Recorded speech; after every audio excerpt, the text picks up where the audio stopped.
Hello, everyone. This is Grandmaster Hans Niemann back with the chapter regarding the Englund Gambit, the move 1e5. Honestly,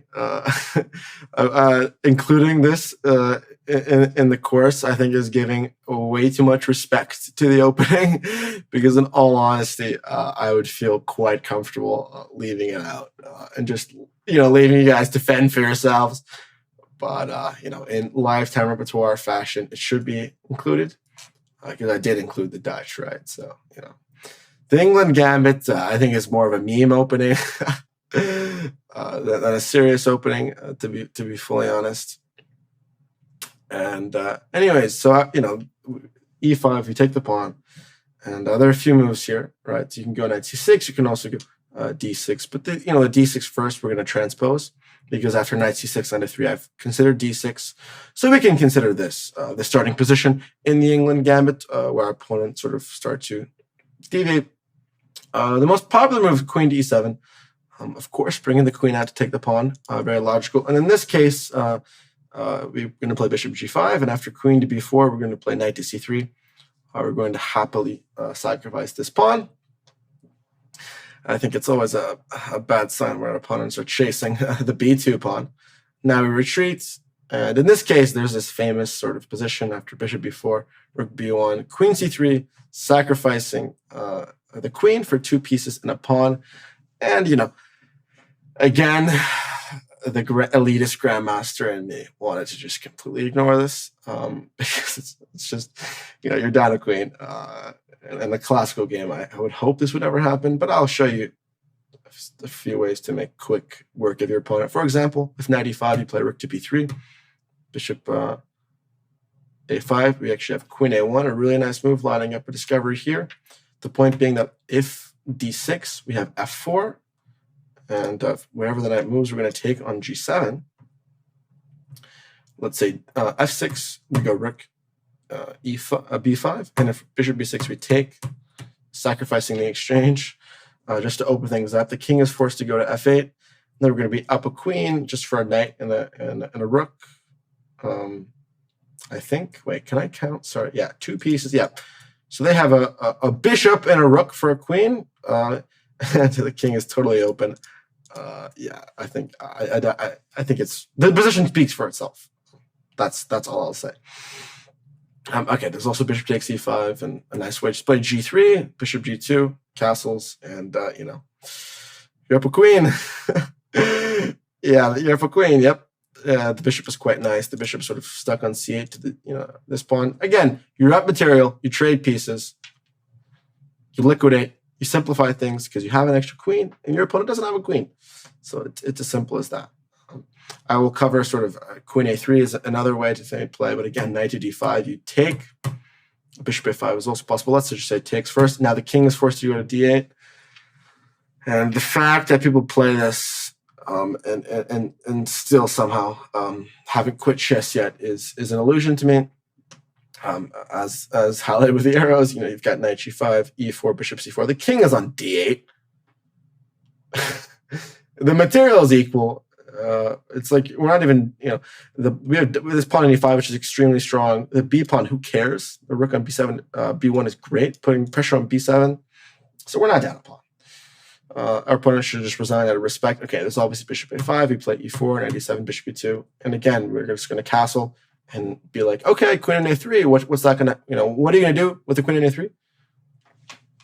Yeah, the Englund is just ridiculous. It's I'm sorry if I'm not enthusiastic about analyzing the Englund Gambit because I honestly, I'm curious.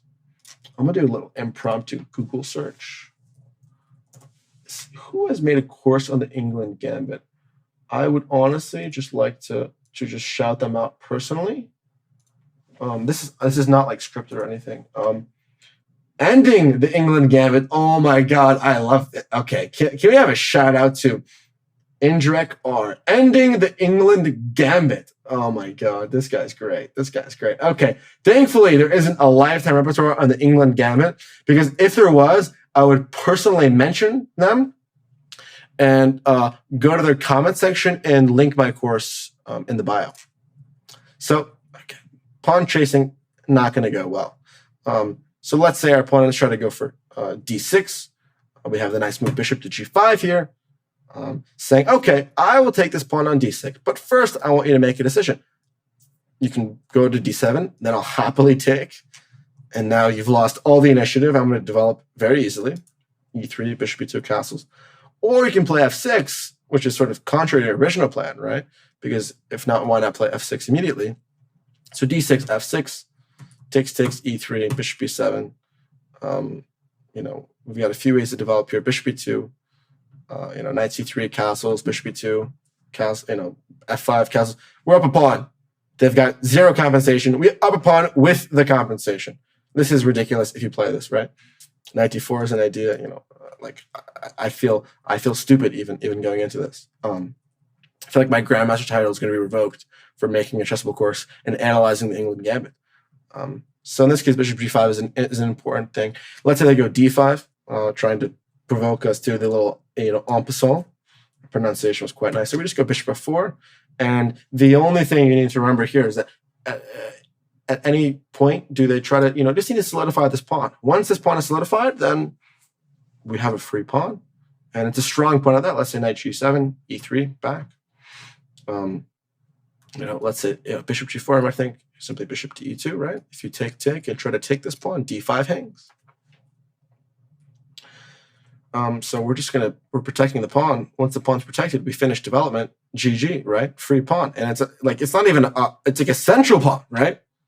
And even the d5 pawn is also a target as well. Like it's a bad position. We have the compensation as well. There's some, f6 there's a line with f6, knight c3, g5. You're so desperate to recuperate the pawn to play g4, knight d4, knight d5. Oh my God, congratulations, applause. You've won the pawn back, and now e4, and you're dead lost again because you've put your pawn on g4 and f6. I'm basically ready to play queen e2 castles where king's in the center, and checkmate will be announced soon. And it's going to not be a bloodbath. It is going to be a slaughter. Look at my correction there. I'm just skilled in my vocabulary. So this is one little tidbit to keep in mind, right? But for all purposes, let's say there's bishop g4. Again, critical to play knight b to d2. The point being that we want to recapture with the knight at all costs, right? Even e6, bishop f3 is probably still completely great, but simply knight d2, right? If knight e7, we play h3, forcing them to take. The bishop doesn't want to really go to here, because here after e3, you can't really go to g6, right? Because g4 would chop the bishop. Let's say you think you're escaping. Oh no. Goodbye. Good night. Bishop is trapped.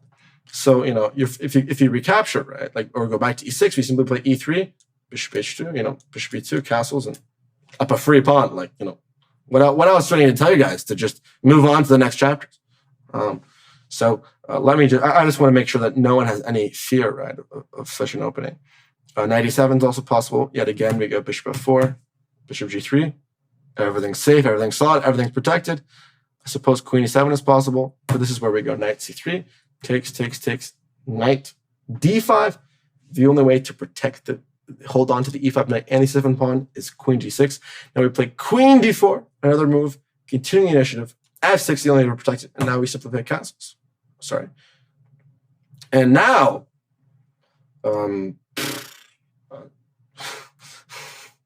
we laugh and we point. Black has to do something about this knight. Trying to kick the knight out leads to the amazing tactic. Knight takes f6.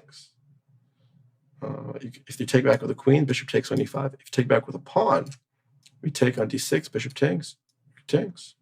What is up a pawn has the bishop pair. What more can you ask for?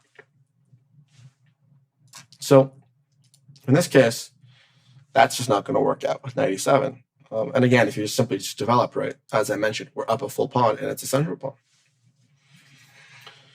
So again, f6 is an interesting idea, but after this, we're just totally winning because we actually just play e4 and say, okay, take my pawn. Of course, this has been played in the database one too many times. Takes, queen h5, g6, queen e5, queen h8, winning a rook. And I just want to read the annotation here. An England player might try to convince you that this is a rook sacrifice, but that would only convince you of their madness. I think I can just end the video now, but since this is a serious course as well, I won't. I gotta be serious, right? Anyways, taking it back with a pawn. Now we got bishop to c4, and like queen d5, knight g5. Let's say knight f6. Queen f6 is the best move, but let's say knight f6, knight d5, and we've got a fried liver, but the f7 pawn is already gone. And our lack of d5 pawn after d5 takes, right? And the usual fried liver you play, knight a5. And in this case we do. After bishop d3, queen d5 castles, it's a fried liver without the f pawn and the d pawn. And the d pawn makes the bishop sort of just free. The f pawn certainly is not going to be helping black's king safety. Next, we're going to go knight to c3. The initiative is just ridiculous. Knight on a5 is looking so stupid. Black's king in the center. We have a huge lead development. The position really speaks for itself. So, okay, you can try queen f6, and I believe that this transposes. I believe we analyzed this. Sorry, let me go to the transposition. Sorry, no, yeah, queen f6. And okay, in this case, there's really what can't we do, right? Like the queen f6 is just in the way of the development. We can go knight c3.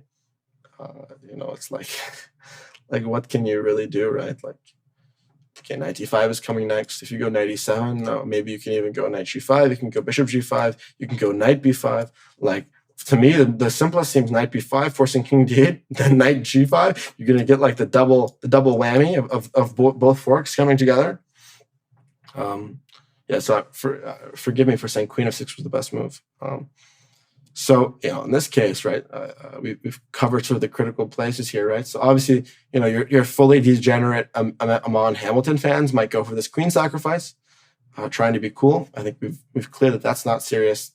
And in all cases, the main point is that, again, we simply reinforce this pawn, which is not that difficult of a thing to do. Develop our pieces, and we're up a clean pawn, and simply play chess, right? There's not much more advice that I can give you. So hopefully that this course can also be an addition to killing the Englund Gambit. And I hope you guys enjoyed this, despite my severe distaste of having to even look at such a disgusting opening. And thank you guys for watching, and I look forward to the next chapters much more than this one.